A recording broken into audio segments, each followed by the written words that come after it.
এই চাওয়াটা যেন বাস্তবে লাভ হয় এটা আমি চাইব।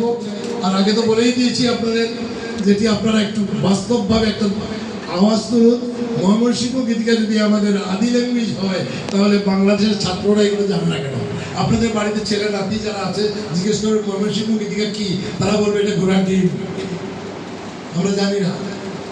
জিজ্ঞেস করে দেখেন ময়মনসিংহ গীতিকা কি, ডক্টর দীনেশচন্দ্র সেনকে, চন্দন দেবকে, এরা আমরা জানি। তো এই জিনিসগুলো আমাদের জানতে হবে। ময়মনসিংহের ভালুকার মাটি থেকে আমরা এই দাবি জানাচ্ছি। সরকার এবং বেসরকারি বা পর্যায়ে যারা যারা আছেন তারা এটা সংগ্রহ করুন এবং সিলেবাসে এটা আনার জন্য চেষ্টা করুন। আর আমি এই অনুষ্ঠান আয়োজনের জন্য, আর আমাকে ঢাকা থেকে আমি এসেছি, আমাকে যারা এখানে আমন্ত্রণ জানিয়েছেন সবার প্রতি আমার কৃতজ্ঞতা জানাই। আর খুব শখ ছিল